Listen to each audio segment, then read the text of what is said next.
ಪ್ರದ್ಯುಮ್ನ ಅವರೇ ನಮಸ್ಕಾರ. ನಮಸ್ಕಾರ. ಪ್ರಬೋಧ್ ಅವರೇ ತಮಗೂ ನಮಸ್ಕಾರ. ನಮಸ್ಕಾರ.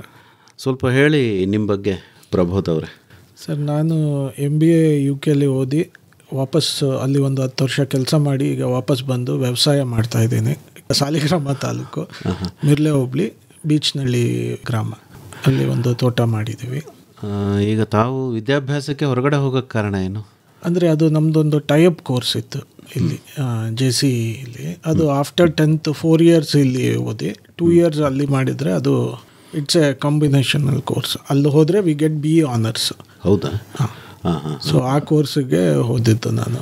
ಓಕೆ. ಅಲ್ಲೇ ಡಿಗ್ರಿ ಮುಗಿಸಿ ಮಾಸ್ಟರ್ಸ್ ಮುಗಿಸಿ ಒಂದು ಪವರ್ ಕಂಪ್ನಿಗೆ ವರ್ಕ್ ಮಾಡ್ತಾಯಿದ್ದೆ. ಹೌದಾ? ಯಾಕೆ ವಾಪಸ್ ಬಂದುಬಿಟ್ರಿ? ವ್ಯವಸಾಯ ಮಾಡೋ ಉದ್ದೇಶದಿಂದಲ? ವ್ಯವಸಾಯ ಅನ್ನೋದಕ್ಕಿಂತ ಒಂದು ಪವರ್ ಕಂಪ್ನಿ ಸ್ಟಾರ್ಟ್ ಮಾಡಬೇಕು ನಂದೇ ಅಂದ್ಕೊಂಡು ಬಂದದ್ದು. ಆಮೇಲೆ ಇಲ್ಲಿ ಸ್ವಲ್ಪ ಅಡೆತಡೆಗಳಾಯಿತು. ಹಾಗಾಗಿ ಬ್ಯಾಕ್ ಟು ರೂಟ್ಸ್ ಅಂದ್ಬಿಟ್ಟು ವ್ಯವಸಾಯಕ್ಕೆ. ಅಂದರೆ ವ್ಯವಸಾಯಕ್ಕೆ ವಾಪಸ್ ಬಂದ್ರಿ ಅಂದರೆ ನಿಮ್ಮ ತಂದೆ ತಾಯಿ ವ್ಯವಸಾಯ ಮಾಡ್ತಿದ್ರಾ? ತಂದೆ ತಾಯಿ ಇಲ್ಲ, ತಾತ ಅಜ್ಜಿ ಅವ್ರು ಮಾಡ್ತಿದ್ರು. ತಂದೆ ಗೌರ್ಮೆಂಟ್ ಸರ್ವಿಸಲ್ಲಿದ್ದರು. ಸೊ ಹಾಗಾಗಿ ಮೂಲಕ್ಕೆ ಹೋಗೋಣ ಅಂತೇಳಿ ವಾಪಸ್. ಅಂದರೆ ತಾತನ ವೃತ್ತಿ ಹಿಡಿದ್ಬಿಟ್ರಿ. ನಿಮಗೆ ಪಿತ್ರಾರ್ಜಿತವಾದ ಜಮೀನಿತ್ತ? ಇತ್ತು ಸರ್. ಎಲ್ಲಿ? ಅದು ಬನ್ನೂರ್ ಹತ್ರ ಕೇತುಪುರ ಅಂತ ಅಲ್ಲಿತ್ತು. ಅದನ್ನು ಕೊಟ್ಟು ಇಲ್ಲಿ KR ನಗರ ಅಲ್ಲಿ ಪರ್ಚೇಸ್ ಮಾಡಿದ್ವು. ಮೂಲ ಆಸ್ತಿ ಮಾರಿ ಇಲ್ಲಿ ತೊಗೊಂಡು. ಯಾಕೆ ಅಲ್ಲೇ ಅಭಿವೃದ್ಧಿ ಮಾಡ್ಬೋದಿತ್ತಲ್ಲ, ಅದನ್ನೇ ಕೊಟ್ರಿ? ಅದು ಹಳೆ ತೋಟ ಇತ್ತು, ಮತ್ತು ಸ್ವಲ್ಪ ನುಸಿ ರೋಗ ಬಂದು ತೆಂಗೆಲ್ಲ ಹಾಳಾಗ್ಬಿಟ್ಟಿತ್ತು. ಜೊತೆಗೆ ಹೊಸದಾಗಿ ಮಾಡೋದಕ್ಕೆ ಎಕ್ಸ್ಪೆರಿಮೆಂಟ್ ಮಾಡೋಕ್ಕೆ ಆಗ್ತಿರ್ಲಿಲ್ಲ ಅಲ್ಲಿ ಇದ್ದದ್ದು ಗಿಡಗಳಿಂದ. ಹೊಸ ಪ್ಲೇನ್ ಜಾಗ ಹುಡುಕಿ ತಗೊಂಡು. ಓಕೆ. ನೀವು ತಗೊಂಡಾಗ ಜಾಗ ಯಾವ ರೀತಿ ಇತ್ತು? ಅದು ಕಂಪ್ಲೀಟ್ಲಿ ಕುರಿ ಮೇಯಿಸೋ ಜಾಗ ಆಗಿತ್ತು. ಅಲ್ಲಿ ಯಾರು ಊರವರೆಲ್ಲ ಕುರಿ ಬಿಡ್ತಾ ಇದ್ರು. ಅಲ್ಲಿ ಯಾರೂ ವ್ಯವಸಾಯ ಮಾಡಿರಲಿಲ್ಲ. ಅದೊಂದು ನಮ್ಗೆ ತಿಳಿದಂಗೆ ಒಂದು 10-20 ವರ್ಷದಿಂದ ಅಲ್ಲಿ ಏನೂ ವ್ಯವಸಾಯ ಆಗೇ ಇಲ್ಲ. ಒಂಥರ ಬ್ಯಾರನ್ ಲ್ಯಾಂಡ್ ಇದ್ದಾಗಿತ್ತು. ಅದನ್ನು ನಾವು ಚೂಸ್ ಮಾಡಿಕೊಂಡು ಅದು ಪರ್ಚೇಸ್ ಮಾಡಿ ಸ್ಲೋಲಿ ಡೆವಲಪ್ಮೆಂಟ್ ಶುರು ಮಾಡಿದ್ದು. ಅಂದರೆ ಯಾರಿಗೂ ಬೇಡದ ಜಮೀನು ನೀವು ತಗೊಂಡಿದ್ದು? ಯಾವ ಧೈರ್ಯದ ಮೇಲೆ ತಗೊಂಡ್ರಿ? ಅದು ಮಂಡ ಧೈರ್ಯ ಅಂತಲೇ ಅನ್ಕೋಬೋದು ಸರ್. ಯಾಕಂದರೆ ಯಾವತ್ತು ಜಮೀನು ಅಪ್ರಿಷಿಯೇಟ್ ಆಗುತ್ತೆ ಹೊರತು ಡಿಪ್ರಿಷಿಯೇಟ್ ಆಗ ಅಸೆಟ್ ಅಲ್ಲ ಅದು. ಸರಿ, ಏನು ಮಾಡಿದ್ರಿ ಮೊದಲಿಗೆ? ಅಲ್ಲಿ ಬೆಳೆದಿದ್ದು ಮುಳ್ಳು ಗಿಡಗಳು ಅದೆಲ್ಲ ಕೀಳಿಸಿ ಫಸ್ಟು ಫೆನ್ಸ್ ಮಾಡ್ದು. ಫೆನ್ಸ್ ಮಾಡಿ ರೋಡ್ಸ್ ಮಾಡಿಕೊಂಡು ಆಮೇಲೆ ಪಪ್ಪಾಯ ಹಾಕಿದವು. ಫಸ್ಟ್ ಸ್ವಲ್ಪ ಇಮಿಡಿಯೇಟ್ ಕ್ಯಾಶ್ ಬೇಕಾಗಿದ್ದರಿಂದ ಅದು ಕ್ಯಾಶ್ ಕ್ರಾಪ್ ಆಗಿದ್ದರಿಂದ ಪಪ್ಪಾಯ ಹಾಕಿದವು. ಆಮೇಲೆ ಗೋಡಂಬಿ, ಮಾವು, ನಿಂಬೆ, ಸೀಬೆ ಈ ಥರ ಆ್ಯಡ್ ಆನ್ ಮಾಡಿಕೊಂಡು ಈಗ ಲೇಟೆಸ್ಟ್ ಅಡಿಷನ್ನು ಡೇಟ್ಸ್ ಹಾಕಿದ್ದೀವಿ ಒಂದು 50 ಗಿಡ.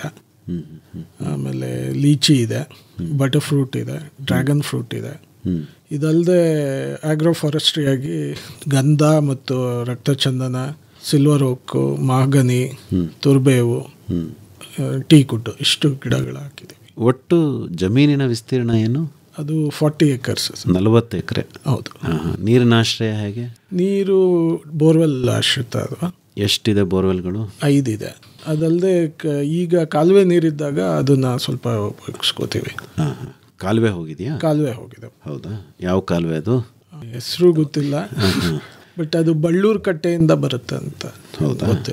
ಓಕೆ. ಅಂದರೆ ವರ್ಷ ಪೂರ್ತಿ ನೀರಿರುತ್ತೆ? ಇಲ್ಲ ಸರ್, ಅದು ಜುಲೈಯಿಂದ ಡಿಸೆಂಬರ್ವರೆಗೂ ಇರುತ್ತೆ. ಓಕೆ. ಮಳೆ ನೀರನ್ನು ಸಂರಕ್ಷಣೆ ಮಾಡೋದಕ್ಕೆ, ನೀರು ಮತ್ತು ಮಣ್ಣಿನ ಸಂರಕ್ಷಣೆಗೆ ಏನಾದರೂ ಮಾಡಿದ್ದೀವಿ ಸರ್. ಏನು ಮಾಡಿದ್ದೀರಿ? ಅದಕ್ಕೆ ರೋಡ್ ಸುತ್ತ ಟ್ರೆಂಚ್ ಹೊಡೆದಿದ್ದೀವಿ.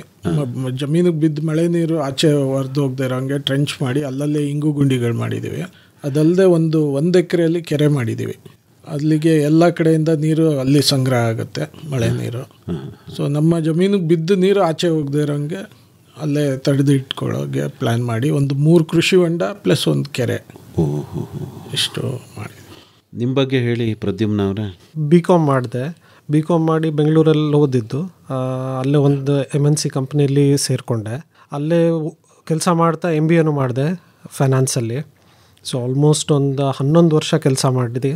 ಅದಾದಮೇಲೆ ನನಗೂ ಒಂದು ಸ್ವಲ್ಪ ತೋಟದ ಕಡೆ ಒಲವಿತ್ತು. ಆ ಅಣ್ಣ ಹೇಳಿದಾಗೆ ತಂದೆಯವ್ರದ್ದು ಪಿತ್ರಾರ್ಜಿತ ಆಸ್ತಿ ಇತ್ತು. ಸೊ ಹಾಗಾಗಿ ತಂದೆ ಸರ್ವಿಸಲ್ಲಿದ್ದರೂ ಕೂಡ ನಂದು ಸುಮಾರು ಎಲ್ಲ ಶನಿವಾರ ಭಾನುವಾರಗಳು ರಜೆ ದಿನಗಳು ಯಾವಾಗಲೂ ತೋಟದಲ್ಲೇ ಕಳೆದಿತ್ತು. ಅಪ್ಪನಿಗೂ ರಜೆ ಆಗ್ತಿತ್ತು. ಸೊ ತೋಟಕ್ಕೆ ಕರ್ಕೊಂಡು ಹೋಗ್ಬಿಡ್ತಾಯಿದ್ರು. ಸೊ ವ್ಯವಸಾಯ ಹೊಸದಾಗಿ ಏನು ಇರಲಿಲ್ಲ ನಮಗೆ. ತಾತ ಮಾಡಿದ್ದು ನೋಡಿದ್ವಿ, ನಾವು ಶನಿವಾರ ಭಾನುವಾರ ಅಲ್ಲಿ ಮಾಡಿದ್ವಿ. ಸೊ ಹಾಗಾಗಿ ನನಗೂ ಒಂದು ಸ್ವಲ್ಪ ತೋಟದ ಕಡೆ ಒಲವಿತ್ತು. ಅದೇ ಟೈಮಲ್ಲಿ ಅಣ್ಣನೂ UK ಇಂದ ವಾಪಸ್ ಬಂದಿದ್ದ. ಸೊ ಅವನು ತೋಟದಲ್ಲಿ ಇಂಟ್ರೆಸ್ಟ್ ತೋರಿಸ್ತಾ ಇದ್ದ. ಸೊ ನನಗೂ ಕೆಲಸದ ಒತ್ತಡನೂ ಜಾಸ್ತಿ ಇತ್ತು. ಸೊ ಹಾಗಾಗಿ ಒಂದು ಕಾನ್ಷಿಯಸ್ ಡಿಸಿಷನ್ ತೊಗೊಂಡು ನಾನು ವಾಪಸ್ ಮೈಸೂರಿಗೆ ಬಂದೆ. ಸೊ ಹಾಗಾಗಿ ಅಣ್ಣನ ಜೊತೆ ಕೈಗೂಡಿ ನಾವಿಬ್ಬರು ಸೇರಿ ಇವಾಗ ವ್ಯವಸಾಯ ಮಾಡ್ತಾಯಿದ್ದೀವಿ. ಅಂದರೆ ನೀವೆಲ್ಲ ಆರ್ಥಿಕವಾಗಿ ನೋಡುವಂಥವ್ರು ಅಲ್ವೇ? ನಿಮಗೆ ಅವರು ಈ ಬ್ಯಾರನ್ ಲ್ಯಾಂಡ್, ಬಂಜರು ಭೂಮಿಯನ್ನು ಖರೀದಿ ಮಾಡಿದಾಗ ಏನೋ ಅನ್ನಿಸ್ಲಿಲ್ವಾ? ಆಗ ಅಷ್ಟು ಐಡಿಯಾ ಇರಲಿಲ್ಲ. ಆಗಿನ ನಾನು ಕೆಲಸದಲ್ಲಿದ್ದೆ ಪರ್ಚೇಸ್ ಮಾಡಿದಾಗ. ಜೊತೆಗೆ ಆವಾಗ ನಮ್ಮದು ಇಂಟೆನ್ಷನ್ ಇದ್ದಿದ್ದು ಕೂಡ ಬ್ಯಾರನ್ ಲ್ಯಾಂಡ್ ಏನಕ್ಕೆ ಪರ್ಚೇಸ್ ಮಾಡಿದ್ವಿ ಅಂದರೆ ಸೋಲಾರ್ ಪ್ರಾಜೆಕ್ಟ್ ಮಾಡಬೇಕಂತ ಹೇಳಿ. ಸೊ ಆಲ್ರೆಡಿ ಎಕ್ಸಿಸ್ಟಿಂಗ್ ತೋಟಗಳಿದ್ದು ಅಲ್ಲಿ ಗಿಡ ಮರಗಳನ್ನ ತೆಗ್ದು ಸೋಲಾರ್ ಹಾಕೋದು ಬೇಡ. ಸೊ ಒಂದು ದೊಡ್ಡ ವಿಸ್ತೀರ್ಣ ಆದಷ್ಟು ವ್ಯವಸಾಯಕ್ಕೆ ಯೋಗ್ಯ ಇಲ್ಲದೇ ಇರೋಂಥದ್ದನ್ನ ಹುಡುಕ್ತಾ ಇದ್ವಿ. ಸೊ ಆ ರೀತಿಲಿ ಈ ಜಮೀನು ತೊಗೊಂಡು ಸುಮಾರು ವರ್ಷಗಳ ಕಾಲ ತುಂಬ ಪ್ರಯತ್ನ ಪಟ್ವಿ ಸೋಲಾರ್ ಪ್ರಾಜೆಕ್ಟ್ ಮಾಡೋದಕ್ಕೆ. ಅದು ಆಗದೆ ಇದ್ದಿದ್ದ ಕಾರಣ ಹಾಗೂ ನಮ್ಮದು ಕೃಷಿ ಹಿನ್ನೆಲೆ ಇದ್ದಿದ್ದರಿಂದ ಸುಮ್ಮನೆ ಖಾಲಿ ಬಿಟ್ಟು ಏನು ಮಾಡೋದ್ ಬದಲು ಸುಮ್ಮನೆ ಪ್ರಯತ್ನ ಅಟ್ಲೀಸ್ಟ್ ಪಡೋಣ ಅಂತ ಹೇಳಿ ಶುರು ಮಾಡಿದ್ದು. ಅಂದರೆ ವ್ಯವಸಾಯಕ್ಕೆ ಯೋಗ್ಯವಲ್ಲದ ಜಮೀನನ್ನು ವ್ಯವಸಾಯಕ್ಕೆ ಒಗ್ಗಿಸ್ಕೊಂಡಿದ್ದೀರಿ ಒಂದು ರೀತಿ. ಕರೆಕ್ಟ್, ಹೌದು. ಏನು ಮಾಡಿದ್ರಿ ಹೇಳಿ? ಅದೇ ಅಣ್ಣವ್ರು ಹೇಳಿದ್ ಬಿಟ್ಟು ಒಂದು ಸ್ವಲ್ಪ ಡಿಫ್ರೆಂಟಾಗಿ ಹೇಳ್ತೇನೆ. ಸೊ ಯೋಗ್ಯ ಇಲ್ಲ ಅನ್ನೋದು ಸ್ಪಷ್ಟವಾಗಿತ್ತು. 40 ಎಕರೆಯಲ್ಲಿ ಒಂದು 5-6 ಬೇವಿನ ಮರ ಬಿಟ್ಟರೆ ಕುರಿ ಮೇಯಕ್ಕೊಂದಷ್ಟು ಗರಿಕೆಗಳಷ್ಟೇ ಇದ್ದಿದ್ದಲ್ಲಿ. ಒಂದು ಮೂಲೆಯಿಂದ ಇನ್ನೊಂದು ಮೂಲೆ ಸಲೀಸಾಗಿ ಕಾಣಿಸ್ತಿತ್ತು. ಆ್ಯಂಡ್ ಅದು ಮಟ್ಟವಾದ ಜಾಗ ಅಲ್ಲ, ಕಲ್ಲು ಜಾಸ್ತಿ ಇತ್ತು. ಸೊ ನಾವೇನು ಮಾಡಿದ್ವಿ, ಅಪ್ಪ ಜಿಯೋಗ್ರಫಿ ಸ್ಟೂಡೆಂಟು, ಸೊ ಅದು ತುಂಬ ಹೆಲ್ಪ್ ಆಯಿತು. ಸೊ ಮಟ್ಟ ಮಾಡೋದಕ್ಕೆ ತುಂಬ JCB ತೊಗೊಂಬಂದು ಅದು ಇದು ಏನೂ ಮಾಡಲಿಲ್ಲ ನಾವು. ಹೇಗೆ ಅಂಡ್ಯುಲೇಷನ್ ಇತ್ತು ಹಾಗೆ ಉಳಿಸ್ಕೊಂಡು ಕಾಂಟೂರ್ ಶೇಪಲ್ಲಿ ಒಂದು ಫಸ್ಟ್ ಟೋಟಲ್ ಸ್ಟೇಷನ್ ಸರ್ವೆ ಮಾಡಿಸ್ತೀವಿ. ಸೊ ಭೂಮಿ ಹೇಗಿದೆ ಅಂತ ತಿಳ್ಕೊಂಡ್ವಿ. ನಮಗೆ ಗೊತ್ತಿತ್ತು ನೀರು ಕಡಿಮೆ ಇದೆ ಇಲ್ಲಿ ಅಂತ. KR ನಗರ ಮೂಲತಃ ಭತ್ತ ಕಬ್ಬಿಗೆ ಫೇಮಸ್ ಆಗಿದ್ದರೂ ಕೂಡ ನಮ್ಮದು ಕಾಲುವೆ ಮೇಲ್ಗಡೆ ಜಾಗ. ಸೊ ಇನ್ನೊಂದು ಜಿಯಾಲಜಿಸ್ಟಿಂದ ತಿಳಿದೇನೆಂದರೆ ಒಂದು 400 ಅಡಿವರೆಗೂ ನೀರಿದೆ, ಅದಾದಮೇಲೆ ಇಲ್ಲ. KRS ಪಕ್ಕ ಇದೆ, ಕಾವೇರಿ ನದಿ ಹರಿಯುತ್ತೆ, ಆ ಕಡೆ ಹೊಳೆ ನರಸೀಪುರ ಒಳ್ಳೆ ನೀರಾವರಿ ಜಮೀನುಗಳಿರೋ ಜಾಗ. ಸೊ ಅಂದ್ರೂ ಇದು ನಮ್ಗೆ ಐಡಿಯಾ ಇತ್ತು. ಸೊ ಹಾಗಾಗಿ ಬೋರ್ವೆಲ್ ಮೇಲೆ ನಾವು ನಂಬ್ಕೋಬೇಕಂತ ಗೊತ್ತಿತ್ತು. ಸೊ ಹಾಗಾಗಿ ನಮ್ಮ ಕ್ರಾಪ್ ಸೆಲೆಕ್ಷನ್ ಇನಿಷಿಯಲಿ ನಾವು ಏನು ಮಾಡಿದ್ವಿ, ನೀರು ಕಡಿಮೆ ಯಾವುದ್ಯಾವ್ದು ಕೇಳುತ್ತೆ ಅದನ್ನು ಹುಡುಕ್ತಾ ಹೋದ್ವಿ. ಸೊ ನಾವು ಗೋಡಂಬಿ, ಮಾವು, ನೇರಳೆ ಇವೆಲ್ಲ ಸೆಲೆಕ್ಟ್ ಮಾಡಿದ ರೀಸನ್ನೇ ಅದು, ನೀರು ಕಡಿಮೆ ಕೇಳುತ್ತೆ. ಸೊ ನಾವು ನೀರಿಗೋಸ್ಕರ ಒದ್ದಾಡೋದು ಅವಶ್ಯಕತೆ ಕಡಿಮೆ ಇರುತ್ತೆ ಅಂತ ಹೇಳಿ ಆ ಕ್ರಾಪ್ ಸೆಲೆಕ್ಟ್ ಮಾಡಿದ್ವಿ. ಸೊ ಹಾಗೆ ಶುರು ಆಯಿತು. ಸೊ ಎಲ್ಲ ಹಂತವಾಗಿ ಹಾಕಿದ್ವಿ. ನಾವು ಯಾವುದು ಪ್ರೀ ಪ್ಲ್ಯಾನ್ ಮಾಡಿ ತುಂಬ ಆ್ಯಕ್ಚುಲಿ ನಾವು ಒಬ್ಬರು ಅಗ್ರಿಕಲ್ಚರ್ ಕನ್ಸಲ್ಟೆಂಟ್ ಹತ್ರನೂ ಮೀಟ್ ಮಾಡಿದ್ವಿ. ಸೊ ಅವ್ರು ತುಂಬ ಐಡಿಯಾ ಕೊಟ್ಟರು. ಬಟ್ ಪ್ರಾಕ್ಟಿಕಲ್ ಆಗಿ ನಮ್ಮ ಜಾಗಕ್ಕೆ ಅದು ಸೂಕ್ತ ಅಲ್ಲ ಅಂತ ತಿಳಿತು. ಹೇಗೆ ಅಂದರೆ ವಿಶ್ವವಿದ್ಯಾಲಯ ವೈಸ್ ಚಾನ್ಸಲರ್, ಸೊ ಅವ್ರನ್ನ ತಂದೆಗೆ ಪರಿಚಯ ಇದ್ದಿದ್ದರಿಂದ ಅವ್ರನ್ನ ಒಂದ್ಸರಿ ಭೇಟಿ ಮಾಡಿ ಈ ಅಗ್ರಿಕಲ್ಚರ್ ಕನ್ಸಲ್ಟೆಂಟ್ ಕೊಟ್ಟಿದ್ದ ಪ್ರಪೋಸಲ್ನ ಶೇರ್ ಮಾಡಿದ್ವಿ. ಸೊ ಆಗ ತಿಳಿದು ಬಂದಿದ್ದು ಏನಂದರೆ ಅವ್ರ ಪ್ರಪೋಸಲ್ ಏನೋ ತುಂಬ ಸೂಕ್ತವಾಗಿದೆ, ಬಟ್ ನಮ್ಮ ಕ್ಲೈಮ್ಯಾಟಿಕಲ್ ಕಂಡೀಷನ್ಗೆ ಅದಾಗಲ್ಲ. ಯಾಕಂದರೆ ಎಲ್ಲ ಸುತ್ತಮುತ್ತ ಅವ್ರು ಹೇಳಿದ್ದು ಏನಂದರೆ ಕ್ಯಾಶ್ ಕ್ರಾಪು, ಪೊಮೊಗ್ರೆನೇಟ್ ಹಾಕಕ್ಕೆ ಹೇಳಿದರು ಸಾಯಿಲ್ ಕಂಡೀಷನ್ ನೋಡಿ. ಬಟ್ ಸುತ್ತಮುತ್ತ ಇದ್ದಿದ್ದು ಎಲ್ಲ ಭತ್ತ ಗದ್ದೆ. ಸೊ ಹ್ಯೂಮಿಡಿಟಿ ಜಾಸ್ತಿ ಇರೋದ್ರಿಂದ ಬ್ಲೈಟ್ ಪ್ರಾಬ್ಲಮ್ ಜಾಸ್ತಿ ಆಗುತ್ತೆ. ಸೊ ಗಿಡ ತುಂಬ ವೆಜಿಟೇಟಿವ್ ಚೆನ್ನಾಗಿ ಬೆಳಿಬೋದು, ಬಟ್ ಫಸಲು ಕೊಡಲ್ಲ, ರೋಗಗಳು ಜಾಸ್ತಿ ಆಗುತ್ತೆ ಅಂತ ಹೇಳಿ ಅವ್ರು ಸಜೆಸ್ಟ್ ಮಾಡಿ ತುಂಬ ಅವ್ರ ಗೈಡೆನ್ಸ್ ಮೇಲೆ ಸುಮಾರು ಈ ಡ್ರೈ ಕ್ರಾಪ್ಸ್ಗಳನ್ನ ಸೆಲೆಕ್ಟ್ ಮಾಡೋದಕ್ಕೆ ನಾವು ಮುಂದಾಗಿದ್ದು. ಸೊ ತುಂಬ ತೋಟಗಳು ನೋಡಿದ್ವಿ, ಅಕ್ಕಪಕ್ಕ ಪ್ರಗತಿಪರ ರೈತರನ್ನು ಮೀಟ್ ಮಾಡಿದ್ವಿ, ಅವ್ರೇನು ಬೆಳೀತಾ ಇದ್ದಾರೆ, ಅವ್ರ ಎಕ್ಸ್ಪೀರಿಯೆನ್ಸು. ಹೊರ ರಾಜ್ಯಗಳಿಗೂ ಹೋದ್ವಿ. ಎಲ್ಲೆಲ್ಲಿ ಹೋಗಿದ್ರಿ? ನಾವು ಆದಷ್ಟು ಪುಣೆ ಮತ್ತು ತಮಿಳ್ನಾಡು ಬಾರ್ಡರ್ಸ್ ಜಾಸ್ತಿ ಹೋಗಿದ್ದು, ಮಹಾರಾಷ್ಟ್ರ ಬಾರ್ಡರು.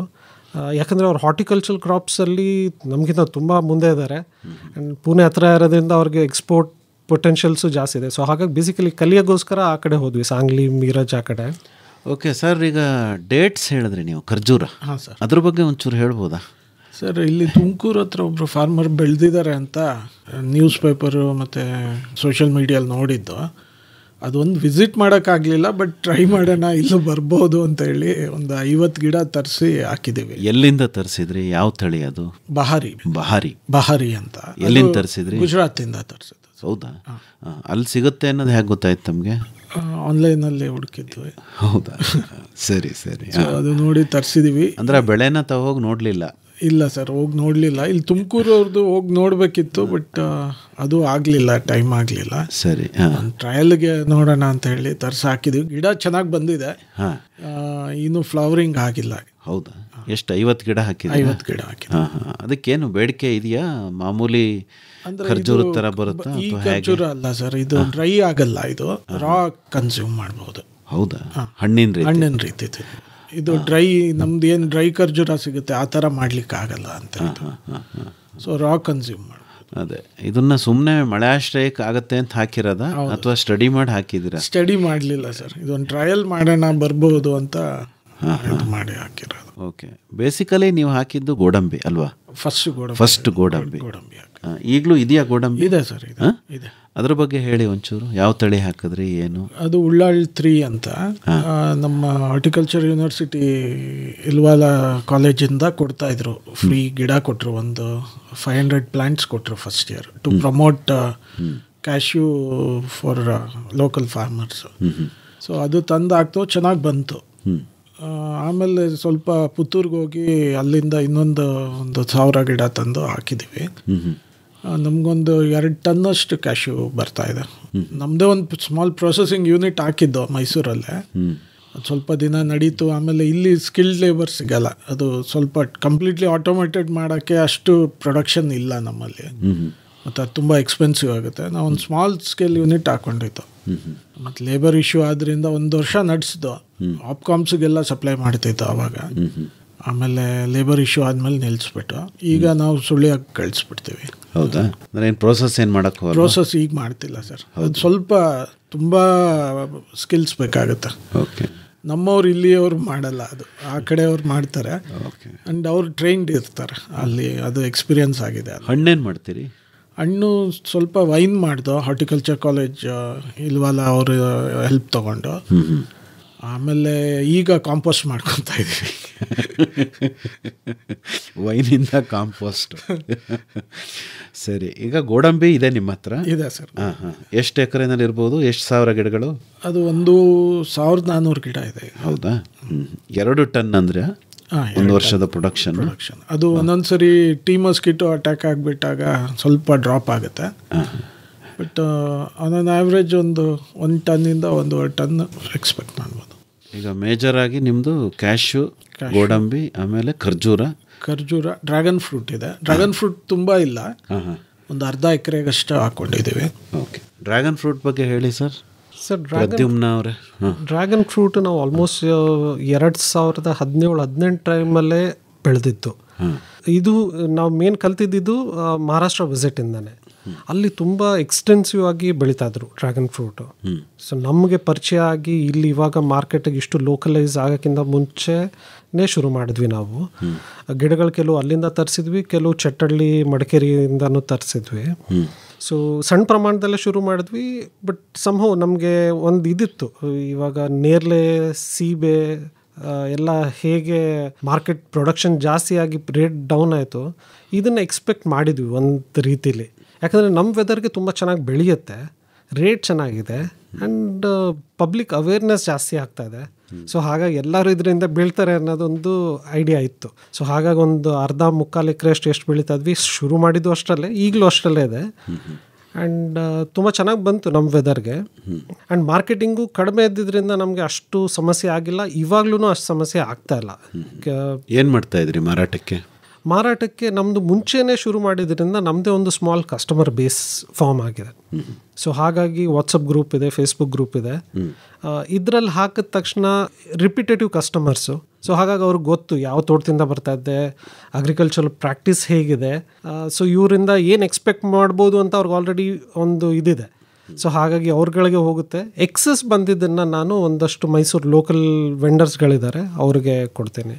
ನೀವು ಅನುಸರಿಸ್ತಾ ಇರೋ ಕೃಷಿ ಪದ್ಧತಿ ಯಾವುದಲ್ಲಿ? ಹೀಗೆ ಅಂತ ಒಂದಿಲ್ಲ. ಪಾಳೇಕರ್ ಅವ್ರದ್ದು ನೋಡಿದ್ದೀವಿ, ಮಲ್ಟಿಪಲ್ ಅಪ್ರೋಚಸ್ ನೋಡಿದ್ದೀವಿ. ಎಲ್ಲನೂ ಒಟ್ಟಿಗೂಡಿಸಿ ಮಾಡ್ತಾ ಇದ್ದೀವಿ ನಾವು. ಪೂರ್ತಿ ಆರ್ಗ್ಯಾನಿಕ್ಕು, ನ್ಯಾಚುರಲ್ಲು ಅಥವಾ ಬರೀ ಕೆಮಿಕಲ್ ಅಂತಲೇ ಏನಿಲ್ಲ. ಒಂದು ಎಕ್ಸಾಂಪಲ್ ಕೊಡಬೇಕಂದ್ರೆ, ಇವಾಗ ಅಣ್ಣ ಕ್ಯಾಶ್ಯೂ ಬಗ್ಗೆ ಹೇಳಿದ್ರು, ಟೀ ಮಸ್ಕಿಟೋ ಬಗ್ಗೆ ಹೇಳಿದ್ರು. ಇದು ಒಂದು ಇನ್ಸೆಕ್ಟ್. ಅದೇನಂದರೆ ಅದು ಫ್ರೂಟಿಂಗ್ ಮತ್ತು ಹೊಸ ಶೂಟ್ ಬರೋ ಟೈಮಲ್ಲಿ ಮಾತ್ರ ಎಫೆಕ್ಟ್ ಮಾಡುತ್ತೆ. ಎಫೆಕ್ಟ್ ಮಾಡುತ್ತೆ ಅಂದರೆ ಅದೇನು ಅದಕ್ಕೆ ಆಹಾರ ಬೇಕು ಬರುತ್ತೆ, ಹಸಿ ಚಿಗುರಲ್ಲಿ ರಸ ಹೀರಿ ಹೋಗ್ಬಿಡುತ್ತೆ. ಸೊ ಅದು ಹೀರಿ ಹೋಗಾದ್ಮೇಲೆ ಹೂ ಕಚ್ಚೋದು ಕಾಯಿ ಕಚ್ಚೋದು ತುಂಬ ಡ್ಯಾಮೇಜ್ ಆಗುತ್ತೆ. ಸೊ ಅದೇನಾಗುತ್ತೆ ಬೇರೆ ಟೈಮಲ್ಲಿ ಆಶ್ರಯ ಪಡ್ಕೊಳ್ಳುತ್ತೆ. ಯಾವುದಂದರೆ ಸೀಬೆ, ಬೇವಿನ ಗಿಡ ಅಲ್ಲಿ ಆಶ್ರಯ ಪಡ್ಕೊಂಡಿರುತ್ತೆ. ಸೊ ನಾವು ಬೇವಿನ ಎಣ್ಣೆ ಸ್ಪ್ರೇ ಮಾಡಿದ್ರೂ ಕಂಟ್ರೋಲ್ ಆಗಲ್ಲ. ಸೊ ಅದೊಂದು ಪರ್ಟಿಕ್ಯುಲರ್ ಇನ್ಸೆಕ್ಟಿಗೆ ನಾವು ಕೆಮಿಕಲ್ ಸ್ಪ್ರೇ ಬೇಕಾಗುತ್ತೆ. ಬಟ್ ಇಲ್ಲ ಅಂದರೆ ಮೆಜಾರಿಟಿ ನಾವು ನಮ್ಮದೇ ಹಸುಗಳಿವೆ, ಕೊಟ್ಟಿಗೆ ಗೊಬ್ಬರ ತರಿಸ್ಕೊಳ್ತೀವಿ, ಆಚೆ ಕಡೆಯಿಂದ ಕುರಿ ಗೊಬ್ಬರ ತರಿಸ್ಕೊಳ್ತೀವಿ. ಮೈಸೂರು ಸಿಟಿ ಕಾರ್ಪೊರೇಷನ್ ಅವ್ರದ್ದು ಸಿಟಿ ಕಾಂಪೋಸ್ಟು ಯೂಸ್ ಮಾಡಿದ್ದೀವಿ. ಸೊ ಹಾಗೆ ಮಲ್ಟಿಪಲ್ ಅಪ್ರೋಚಿಂದ ಮಾಡ್ತಾಯಿದ್ದೀವಿ. ಸೊ ಒಂದು ಹೆಸರು ಕೊಡೋಕ್ಕಾಗಲ್ಲ ನಮ್ಮ ಕಲ್ಟಿವೇಷನ್ಗೆ. ಅಂದರೆ ನಿಮಗೆ ಯಾವಾಗ ಯಾವ ವಿಧ ಹೆಚ್ಚು ಸೂಕ್ತ ಅನಿಸುತ್ತೆ ಅದನ್ನು ಅನುಸರಿಸ್ತೀರಿ. ಏನು ತತ್ವ ಆದರ್ಶ ಆ ಥರ ಹತ್ತೇನು ಹೋಗ್ತಾ ಇಲ್ಲ, ಹೀಗೆ ಇರಬೇಕು ಅಂತ ಹತ್ತೋಗಿಲ್ಲ. ಬಟ್ ಎಲ್ಲರದ್ದು ಕಾನ್ಸೆಪ್ಟ್ಗಳು ತೊಗೊಂಡಿದ್ದೀವಿ, ಜೀವಾಮೃತ ಮಾಡಿದ್ದೀವಿ. ಸೊ ರೈತರ ಸಾಮಾಜಿಕ ಆರ್ಥಿಕ ಸ್ಥಿತಿಯನ್ನು ಬದಲಾಯಿಸುವ ಸಾಮರ್ಥ್ಯ ಪಾಮ್ ಮರಗಳಿಗೆ ಇವೆ. ಯಾವುದೇ ಸಸ್ಯಜನ್ಯ ಎಣ್ಣೆಗಿಂತ ಈ ಪಾಮ್ ಹಣ್ಣು ಪ್ರತಿ ಎಕರೆಗೆ ಹೆಚ್ಚು ಉತ್ಪಾದನೆ ಕೊಡುತ್ತದೆ. ಈ ಪಾಮ್ ಹಣ್ಣುಗಳು ಬೇರೆ ಸಸ್ಯಜನ್ಯ ಹಣ್ಣುಗಳಿಗಿಂತ 10 ಪಟ್ಟು ಹೆಚ್ಚು ಇಳುವರಿಯನ್ನು ಕೊಡುತ್ತದೆ. ಬೇರೆ ಬೆಳೆಗಿಂತ 10 ಪಟ್ಟು ಹೆಚ್ಚು ಸಂಪಾದನೆ ಮಾಡಬಹುದು. ಅಂತರ ಬೆಳೆ ಬೆಳೆದು ರೈತರು ತಮ್ಮ ಆದಾಯವನ್ನ ದುಪ್ಪಟ್ಟು ಮಾಡುತ್ತಿದ್ದಾರೆ. ಕರ್ನಾಟಕದ ಬೆಳಗಿ ಗ್ರಾಮದ ಬೀರಪ್ಪ ಅನ್ನೋ ರೈತ ಈ ಪಾಮ್ ಮರದ ಆರ್ಥಿಕ ನಿರೀಕ್ಷೆಯಿಂದ ಈ ಪಾಮ್ ಕೃಷಿ ಶುರು ಮಾಡಿದ್ದಾರೆ. ನಾನೀಗ 17 ವರ್ಷ ಬೆಳೆಯಾಕತ್ತೀನಲ್ಲ, ಈ ವೇಳೆ ಹಚ್ಚುಕಿತ ಪೂರ್ವದಲ್ಲೇ ಆಜುಬಾಜು ರೈತರು ನನಗೆ ಇದೊಂದು ಸ್ವಲ್ಪ ಯಾಕೋ ನೀವು ಮುಳ್ಳಿನ ಗಿಡ ಹಚ್ಚಬೇಡ, ಇದು ಭಾಳ ನಿನಗೆ ಇದು ಆಕತಿ, ಲಾಭದಾಯಕ ಅನಿಸೋದಿಲ್ಲ ಅಂತ ತಿಳ್ಕೊಂಡು ಹೇಳಿದರು. ಆದರೂ ನನಗೆ ತೋಟಗಾರಿಕೆ ಇಲಾಖೆಯವರು ಬಂದು ಇಲ್ಲ ನೀವು ಬೆಳೆದು ನೋಡ್ರಿ, ಇದು ಲಾಭಾಲಿಕ ನಮ್ಮನ್ನು ಕೇಳ್ರಿ ಅಂತೇಳಿ ಚಾಲೆಂಜ್ ಮಾಡಿದ್ರು ಅವರು. ನಾನು ಅವ್ರು ಹೇಳಿದ ಪ್ರಕಾರ ಚಲೋ ಇಳುವರಿ ತೆಗಿಯೋಕೆ ಪ್ರಯತ್ನ ಮಾಡಿದ್ದೆ. 3 ವರ್ಷದಿಂದ ನನಗೆ ಬೆಳೆ ಸ್ಟಾರ್ಟ್ ಆಯ್ತು ಕಟಾವು ಮಾಡೋಕೆ ಹಣ್ಣು. ಇವತ್ತಿನ ನಾನು 15 ದಿವಸಕ್ಕೊಮ್ಮೆ ಕಟಾವು ಮಾಡೋದು ನಿಲ್ಲಿಸಿಲ್ಲ. ನನಗೆ ಭಾಳ ಇದು ಕಬ್ಬಿನಕ್ಕಿಂತ ಲಾಭದಾಯಕ ಅನಿಸುತ್ತೆ ಅನ್ನೋದ್ರಿಂದ ಇದು ಚಲೋ ಬೆಳೆ ಆಗೈತೆ ನನಗಿದು. ಇದು ನನ್ನ ನೋಡಿ ಇನ್ನೂ ಸಾಕಷ್ಟು ಜನನು ಹಚ್ಚಾರ ಈಗ ರೈತರು ಆಜುಬಾಜು ಎಲ್ಲ. ಈಗ ನನಗೆ ಬ್ಯಾಡ ಅಂದ್ರೆ ರೈತರು ಇಳುವರಿ ಚಲೋ ಬರೋದ್ರಿಂದ ಒಳ್ಳೆ ಲಾಭದಾಯಕ ಬೆಳೆ ಅನಿಸೈತಿ. ಹೀಗಾಗಿ ಎಲ್ಲ ರೈತರು ಇದನ್ನು ಬೆಳೆಯೋಕೆ ಏನು ಅಡ್ಡಿ ಇಲ್ಲ ಅಂತೇಳಿ ನನ್ನ ಅಭಿಪ್ರಾಯ. National mission on edible oils, oil palm, NMEO OP ಈ ಕಾರ್ಯಕ್ರಮದ ಅಡಿಯಲ್ಲಿ ರೈತರಿಗೆ ಆರ್ಥಿಕ ಹಾಗೂ ತಾಂತ್ರಿಕ ನೆರವನ್ನ ಕೊಡಲಾಗುತ್ತಿದೆ. ಪಾಮ್ ಮರ, ಅಂತರ ಬೆಳೆ, ಹನಿ ನೀರಾವರಿ, ಡೀಸೆಲ್, ವಿದ್ಯುತ್, ಸೌರ ಪಂಪ್ಸೆಟ್, ಕೊಳವೆ ಬಾವಿ, ಕೊಯ್ಲು ಉಪಕರಣಗಳು, ಹಳೆಯ ಮರಗಳನ್ನು ಮತ್ತೆ ನೆಡುವುದು, ಇದಕ್ಕೆಲ್ಲ ರೈತರಿಗೆ ಸಬ್ಸಿಡಿ ಅಂದರೆ ಸಹಾಯಧನ ಕೊಡಲಾಗುತ್ತಿದೆ. ಎರೆಹುಳ ಸಾಗಣೆ ಘಟಕ ಮತ್ತು ಅದರ ಯಂತ್ರೋಪಕರಣಗಳಿಗೆ ಆರ್ಥಿಕ ನೆರವು ನೀಡಲಾಗುತ್ತಿದೆ.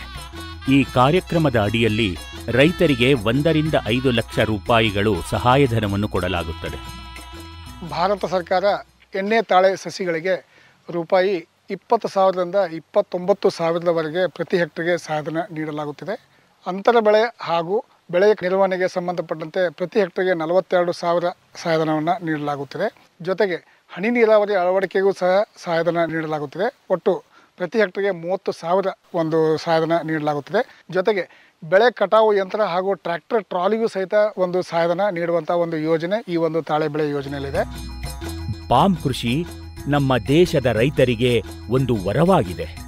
ರೈತರು ಆರ್ಥಿಕ ಸ್ವಾವಲಂಬನೆ ಮತ್ತು ಸಮೃದ್ಧಿಯನ್ನು ಪಾಮ್ ಕೃಷಿಗಾರಿಕೆಯಿಂದ ಪಡೆಯಬಹುದು.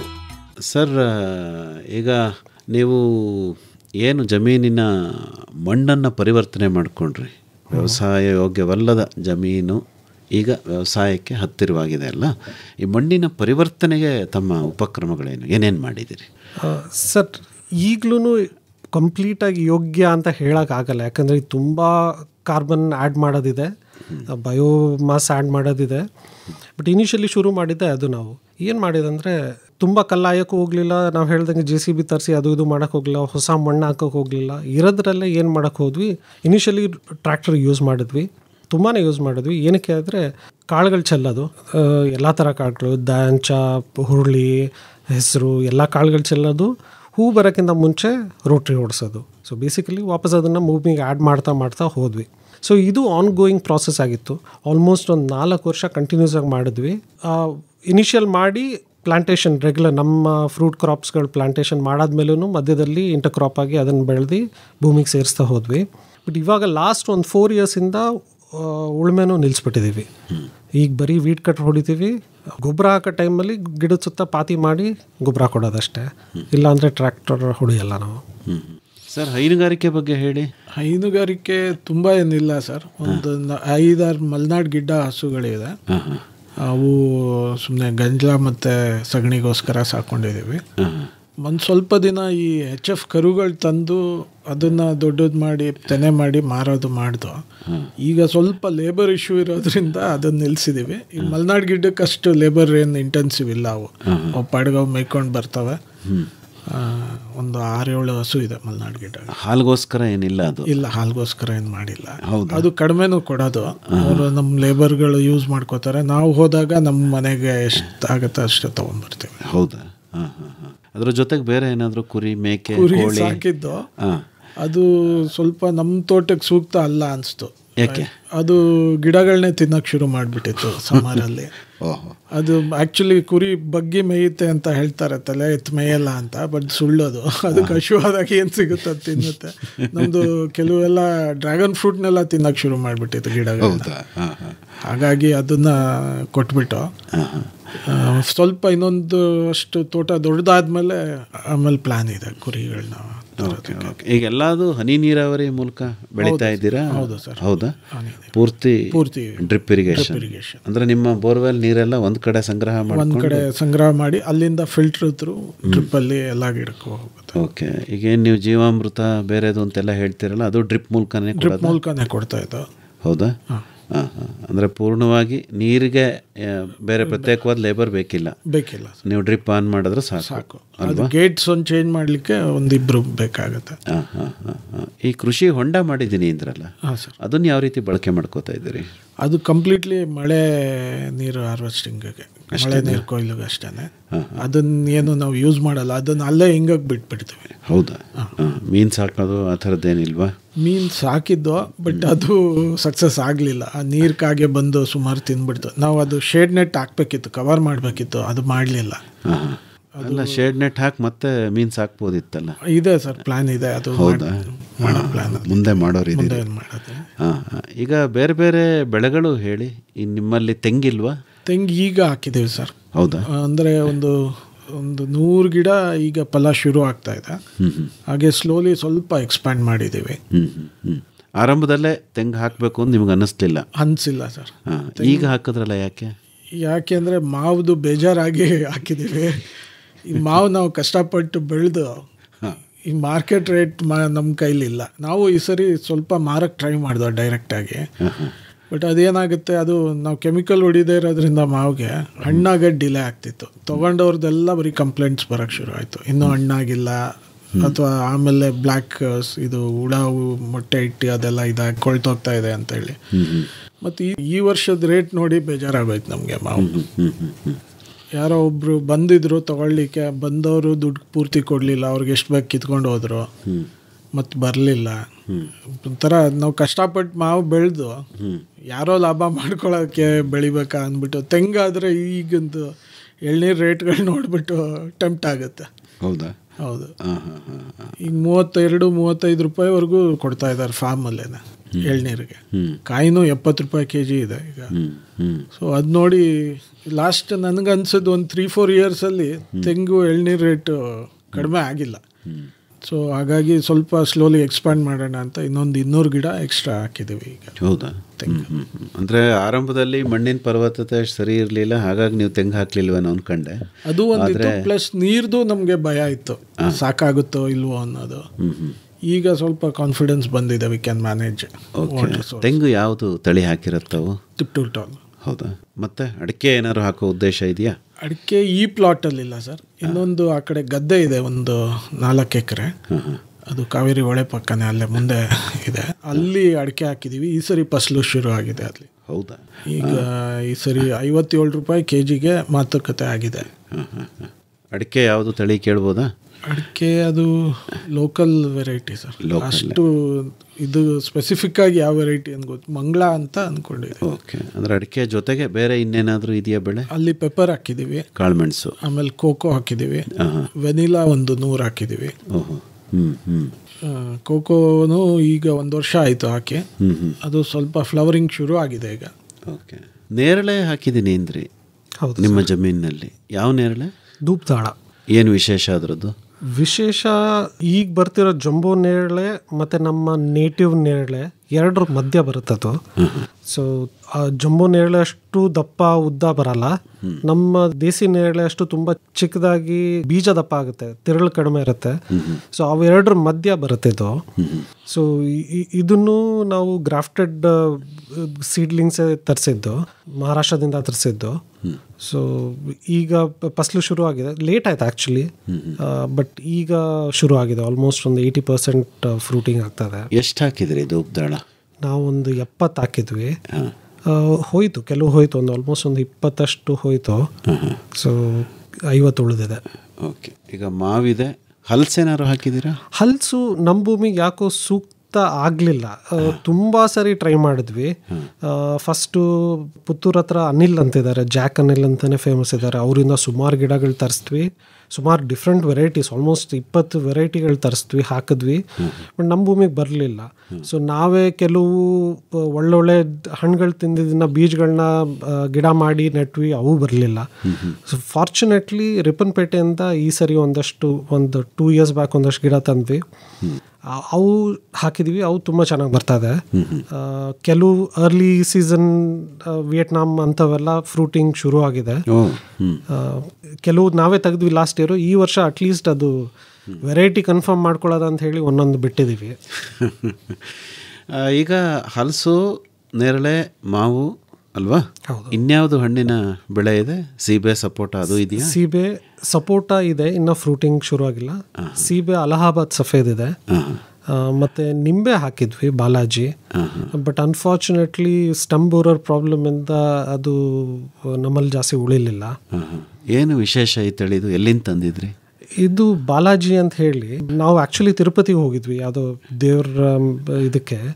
ಸೊ ಅವಾಗ ಅಲ್ಲಿ ತಿಳಿದಿದ್ದೇನೆಂದರೆ ಅಲ್ಲಿ ಸಿಟ್ರಸ್ ರಿಸರ್ಚ್ ಇನ್ಸ್ಟಿಟ್ಯೂಟ್ ಇದೆ ತಿರುಪತಿನಲ್ಲಿ. ತುಂಬ ಸ್ಪೆಸಿಫಿಕ್ ಆಗಿ ಬರೀ ಇದು ಏನೋ ಬಾಲಾಜಿ ತಳಿ ಅಲ್ಲೇ ಡೆವಲಪ್ ಆಗಿದ್ದು, ಜೊತೆಗೆ ಸ್ವೀಟ್ ಲೈಮ್, ಮೂಸಂಬಿ, ಅವು ಎರಡೇ ಗಿಡಗಳನ್ನ ಅವ್ರು ಮಾಡೋದು. ಸೊ ಅಲ್ಲಿ ಇಂಪ್ರೆಸ್ ಆಗಿ ಆ್ಯಂಡ್ ಅಕ್ಕಪಕ್ಕದ್ದು ಇವರು ವಿಚಾರಿಸಿದಾಗ ನಮ್ಮ ಕ್ಲೈಮ್ಯಾಟಿಕಲ್ ಝೋನಲ್ಲೂ ಬರುತ್ತೆ ಅಂತ ಒಂದು ನಂಬಿಕೆಯಲ್ಲಿ ಅಲ್ಲಿಂದ ಸುಮಾರು ಗಿಡ ತರಿಸಿ ನೆಟ್ಟಿದ್ವಿ. ಇದು ಇನಿಷಿಯಲ್ ಸ್ಟೇಜಲ್ಲೇ ಮಾಡಿದ್ದು. ಬಟ್ ನಾವು ಒಂದು ತಪ್ಪು ಮಾಡಿದ್ದೇನೆಂದರೆ ಸಿಲ್ವರ್ ಹಾಕಿದ್ವಿ ನಾವು. ಸೊ ಸಿಲ್ವರ್ ಮಧ್ಯ ಹಾಕಿದ್ವಿ, ಒಂದು ಸ್ವಲ್ಪ ಸೆಮಿ ಶೇಡು ಆಗುತ್ತೆ ಅಂತ ಹೇಳಿ. ನಮ್ಮ ರಾಂಗ್ ನೋಷನ್. ನಮ್ಮ ತೋಟ ಸಕ್ಸಸ್ಗಿಂತ ತುಂಬ ಎಕ್ಸ್ಪೆರಿಮೆಂಟಲ್ ಬೇಸಿಸ್ ಜಾಸ್ತಿ ಆಗಿದೆ. ಸೊ ಎಷ್ಟೊಂದು ಹೊಸ ರೈತರಿಗೆ ಏನು ಮಾಡಬಾರ್ದು ಅಂತ ತುಂಬ ಕಲೀಲಿಕ್ಕೆ ಸಿಗುತ್ತೆ ನಮ್ಮಲ್ಲಿ. ಸೊ ಸಿಲ್ವರ್ ಮಧ್ಯ ಹಾಕಿದ್ವಿ. ಇನಿಷಿಯಲಿ ಗಿಡ ತುಂಬ ಚೆನ್ನಾಗಿ ಬಂತು. ಆ ಪ್ರೂನಿಂಗ್ ಸ್ಪೆಸಿಫಿಕ್ ಆಗಿ ಬೇಕಾಗುತ್ತೆ ಅಂತ ಹೇಳಿ ಅಲ್ಲೇ ತಿರುಪತಿಯಿಂದನೇ ಒಂದು 4 ಜನನ ಕರೆಸಿ ಅವ್ರ ಕೈಲಿ ಪ್ರೂನಿಂಗ್ ಎಲ್ಲ ಮಾಡಿಸಿ ನಮ್ಮ ಹುಡುಗರಿಗೆ ಕಲಿಸಿ ಎಲ್ಲ ಮಾಡಿದ್ವಿ. ಸೊ ಗಿಡನೂ ಚೆನ್ನಾಗಿ ಬೆಳೀತು. ಬಟ್ ಅದೇ ಟೈಮಲ್ಲಿ ನಮ್ಮ ಸಿಲ್ವರನ್ನು ಚೆನ್ನಾಗಿ ಬೆಳೆಯೋಕ್ಕೆ ಶುರು ಆಯಿತು. ಇನ್ನು ವಿಗರಸ್ ಗ್ರೋತ್ ಇದೆ, ತುಂಬ ಬೇಗ ಬೆಳೆಯೋಕ್ಕೆ ಶುರು ಆಯಿತು. ನೆರಳು ಆ್ಯಕ್ಚುಲಿ ಜಾಸ್ತಿ ಆಗೋಕ್ಕೆ ಶುರು ಆಯಿತು. ದಟ್ ಈಸ್ ವೆನ್ ನಾವು ರಿಯಲೈಸ್ ಆದ್ವಿ ಇಷ್ಟೊಂದು ನೆರಳು ಬೇಡ, ಆ್ಯಕ್ಚುಲಿ ಅದಕ್ಕೆ ಬಿಸಿಲು ಜಾಸ್ತಿ ಬೇಕಾಗುತ್ತೆ ಅಂತ ಅವಾಗ ಗೊತ್ತಾಗಕ್ಕೆ ಶುರು ಆಯಿತು.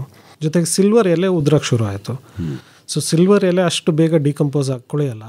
ಸೊ ಅವೆಲ್ಲ ಏನಾಯಿತು, ಗಿಡದ ಮೇಲೆ ಕೂತಿ ಅದೇ ಒಂಥರ ಕ್ಯಾನೋಪಿ ಆಗೋಕ್ಕೆ ಶುರು ಆಯಿತು. ಸೊ ಹಾಗಾಗಿ ನಿಂಬೆ ಹಾಳಾಗೋಕ್ಕೋಯ್ತು. ಸೊ ಕೆಲವು ಕಡೆ ನಾವೇನು ಮಾಡಿದ್ವಿ, ಅದು ಎಕ್ಸ್ಪೆರಿಮೆಂಟ್ ಹಾಗೆ ಸಿಲ್ವರ್ ತೆಗೆದ್ವಿ.